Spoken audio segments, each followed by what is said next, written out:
Good afternoon. Hello, and thank you for inviting us in. We're here with Jill and Mark at the Chatham Hill Winery here in Cary on Chapel Hill Road. So, thanks again for having us in. You're welcome. You're welcome. And, well, get started. Why don't you tell us a little bit about Chatham Hill Winery and a little bit of the history and how you got started. Okay, Mark, would you like to start? Yes, I will. We started the winery in 1999, so this is 15th year of us operating the winery. That's our third location. We just, in the middle of last year, of 2013, moved to downtown Cary, which gives us much better exposure to residents of not just the downtown Cary, but also the Cary and Raleigh residents. The winery opened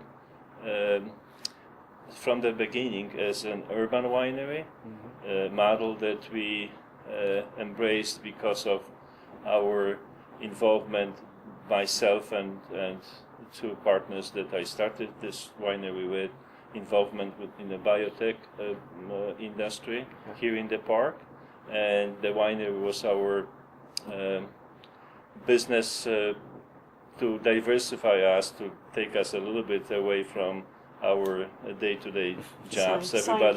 Everybody liked wines, and we decided to start the first winery in the Triangle area.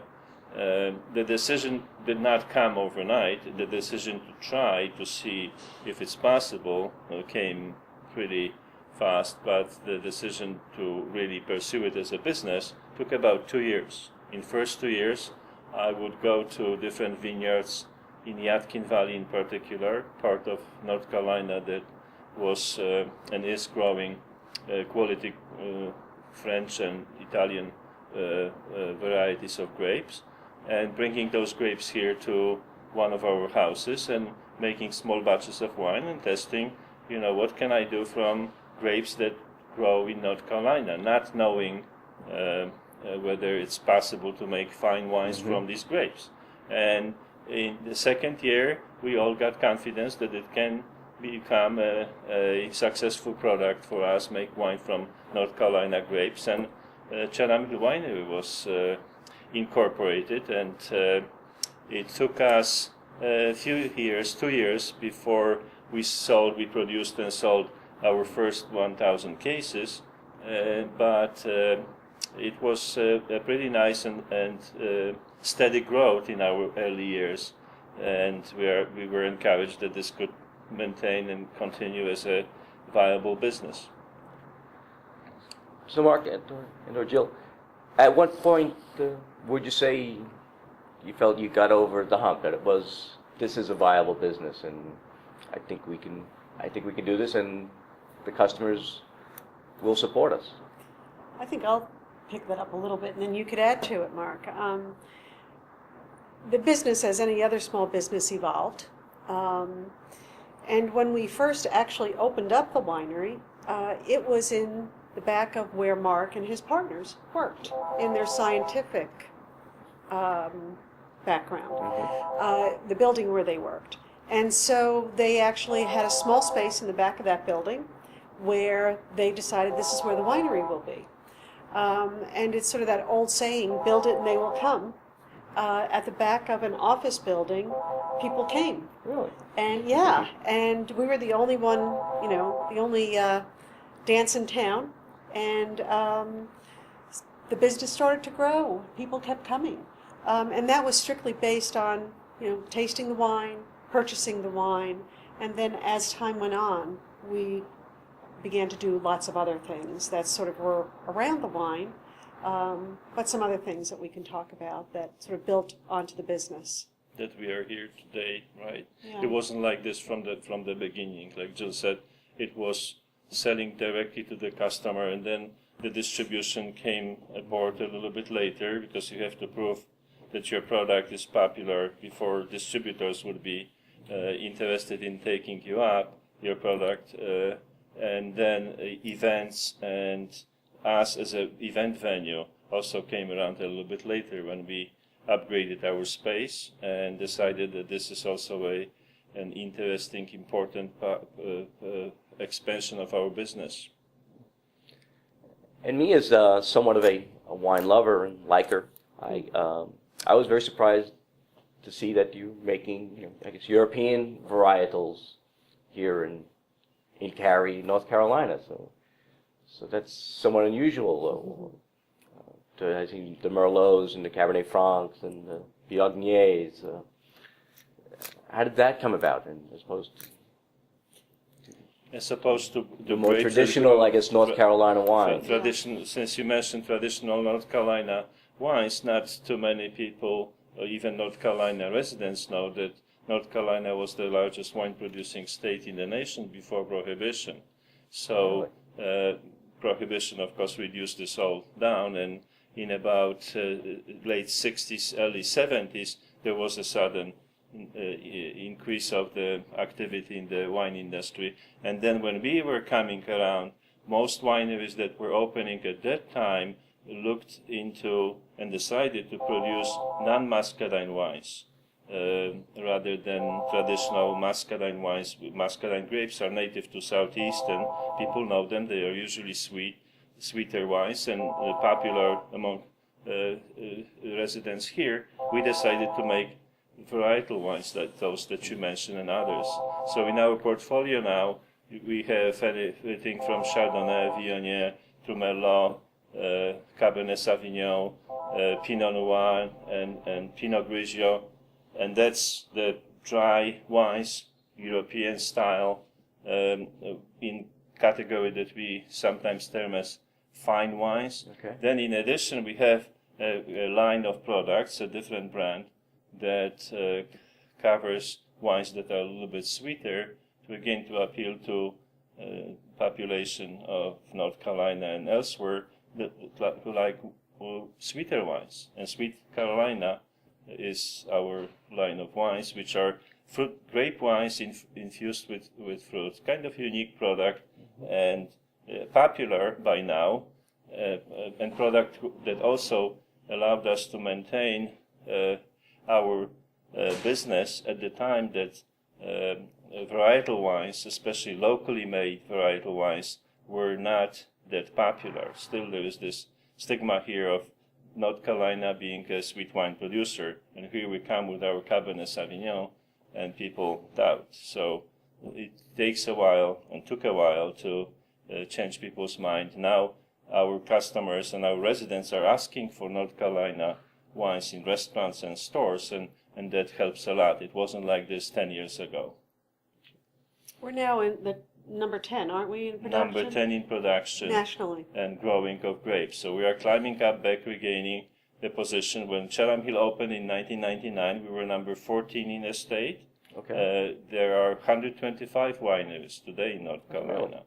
Less than half of those producing muscadine wines. The other group produces, just like us, varietal wines other than muscadine.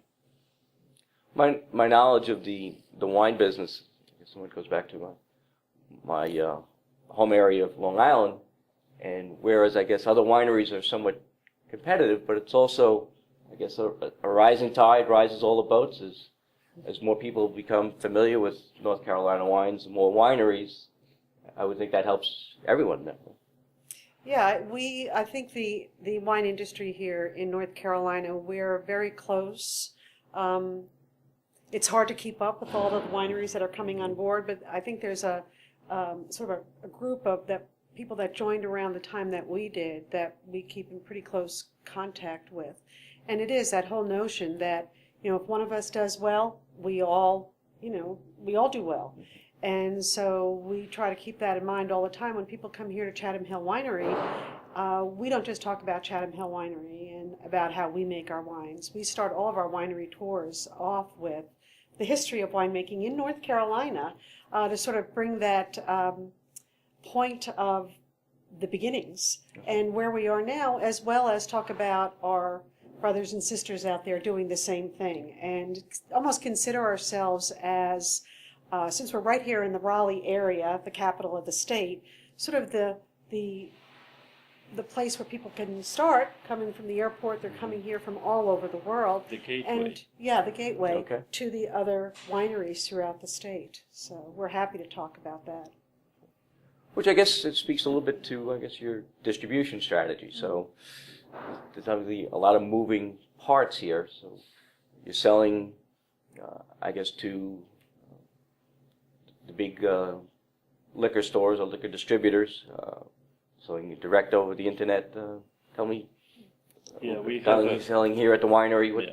What is your strategy? Or We are one of a few only of those 125 wineries that are in distribution, meaning we have a distributor that takes our product, offers our product to retailers, whether them being supermarkets, grocery stores, or restaurants, and instead of us directly delivering and selling to retailers. So we have a network of distributors. This is one company with 5 branches in the state of North Carolina that each is responsible for presenting and selling our product to retail businesses in their area.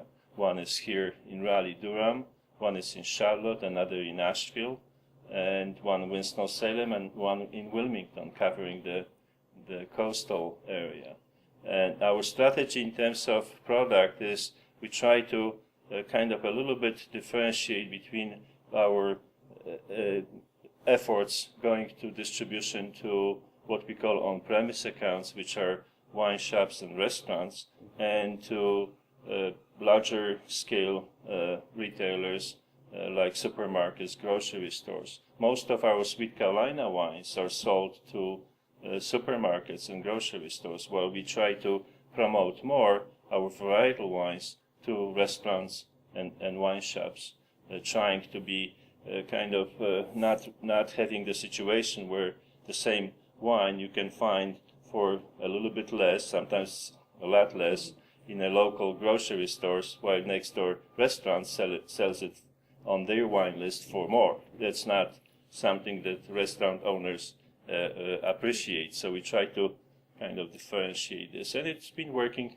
pretty well. However, still appealing to restaurant owners, whether here locally or in North Carolina, to include us or other North Carolina varietal wines on their wine list is a challenge, and still is work in progress as we talk more and present more of our wines, award-winning wines, to those retailers more, and as our customers ask for our wines, North Carolina wines, when they go to restaurants, we see more and more North Carolina wines included on wine lists, and that's a good progress. so for people that might be viewing this, I gather you probably should take orders online and you'll ship product. We do, not in North Carolina. You only ship in state. If there's some In-state. regulations about that. Yes. Okay. In state, we have no problem. We can, as a licensed winery in state. Now, going out of state, there are some barriers for a small wine producer in one state to be effective. Some states you can, some states you can't. I think. Most you can, but it requires not just paying fees, paying distribution or license fees, but also having to report all your sales with very detailed information: who, where, and what Sales you tax. sell Taxes. on weekly or monthly basis. And that becomes, for some of us small wineries, an administrative burden that is hard to justify. Would you like to give a shout out to those people that can't get to the winery here in Cary, where people in the Triangle might be able to go with wine shops, or could they get Chatham Hill wines? Well, we sell everything right here. And we love people to come to the winery because I think so much about wine has to do with the people involved in making the wine. And I think when people start to learn our story, meet our staff who are incredibly gracious and knowledgeable, they get a better feel for the wine and what goes into it and the love and the passion that we have about it. So we sell all of our wines here. We love to tell you about it. We take you on tours of our winery. That being said, if you cannot get here, some of the Harris Teeters will carry our wine. Kroger, well now Kroger's, Okay, right. yes. Some of like, Total Wine. Who else, Mark, is currently? And some restaurants, some wine shops like the Triangle Wine Store. And, yes. So most of the wine shops carry our one or two wines. One or Again, two. not the whole Sure. portfolio that we offer here at the winery. In my experience visiting wineries around the country, my palate maybe is not as advanced as most, but I found the wine tastes better where the people were the nicest, where I had the better experience.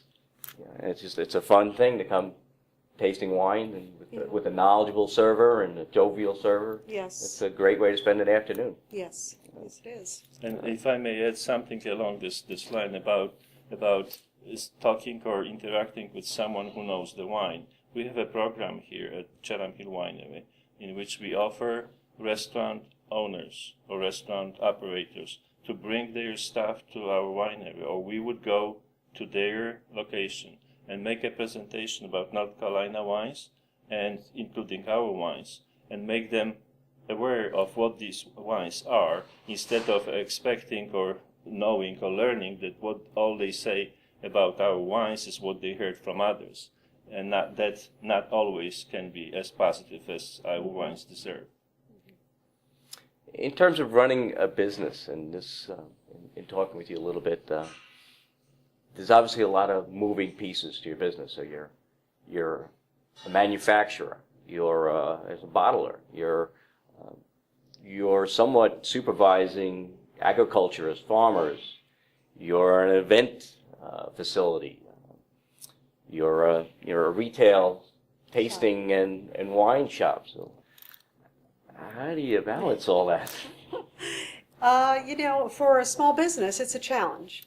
There's only so many people, that can do it. So we have to make sure that we're putting the efforts that we have in the most positive places. And we believe strongly in supporting other small businesses and relationships. And building those relationships is what are most important to us. So how do you balance it all? A lot of times it's, there's certain times of the year that will sort of lead us into one particular area. For instance, maybe around the holidays, we really focus a lot on our private events because we have holiday parties, Christmas parties, things like that.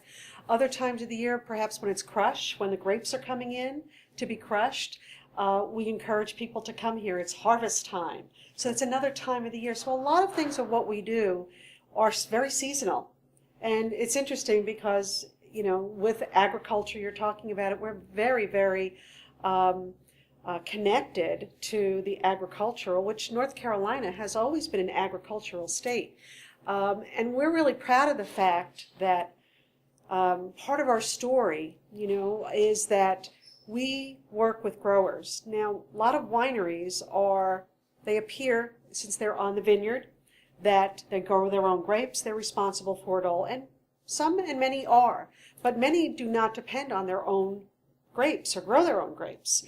They depend on growers or farmers. So North Carolina, filled with farmers, primarily tobacco many years ago, since that crop has diminished, what are these farmers to do?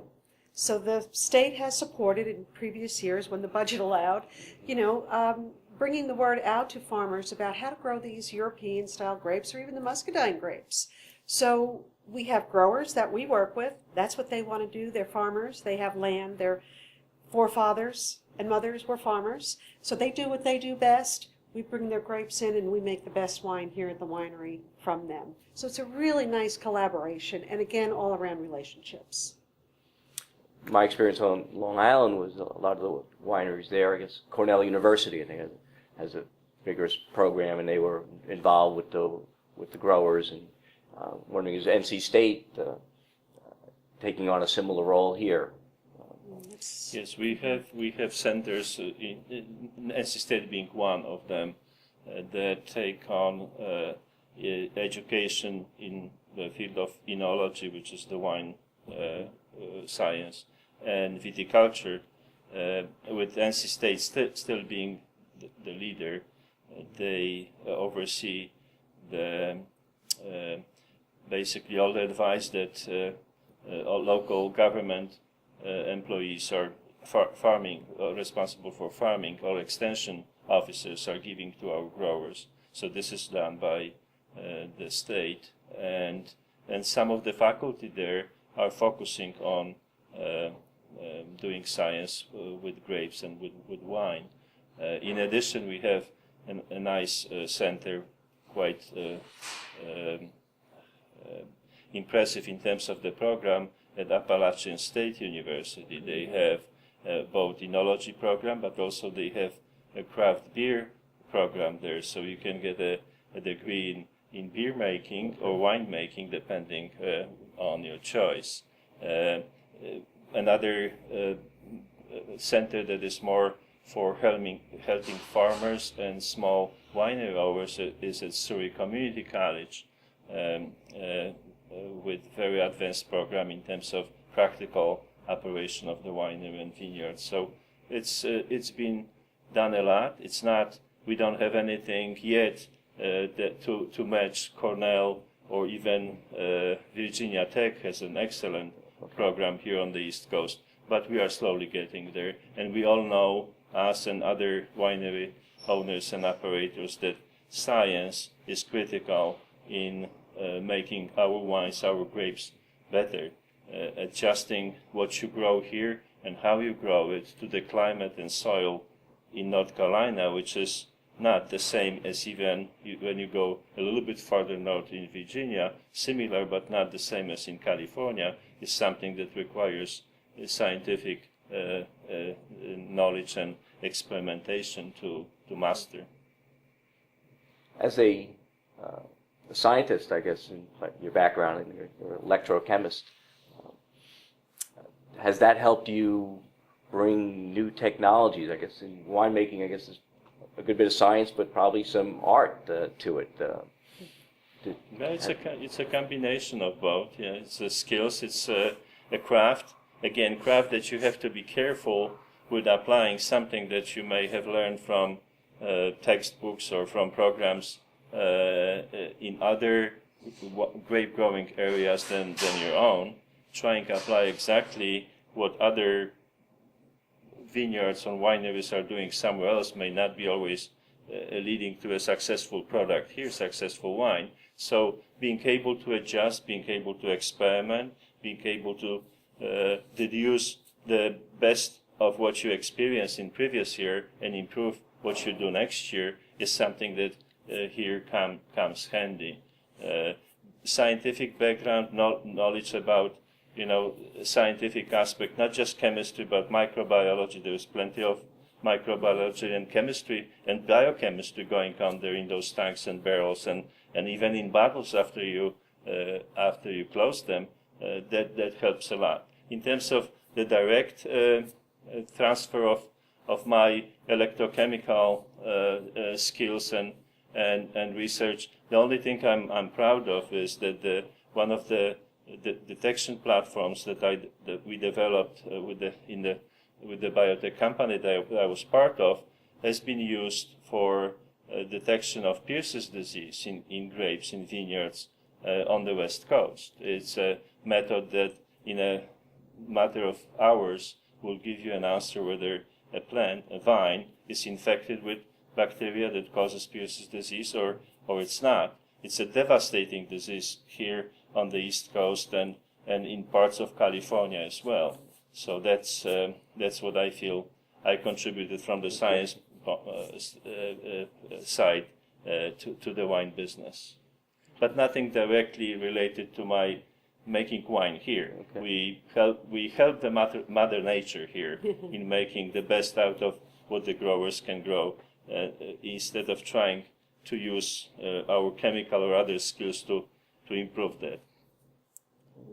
But Jill, you and Mark are husband and wife, and you work together, and you own a family business. Mm-hmm. And there are challenges in any family business, and challenges working with your spouse. Can you tell us some of the trials and tribulations that maybe you've gone through, and some advice for people that have a family business, how to better coexist and flourish? Yeah.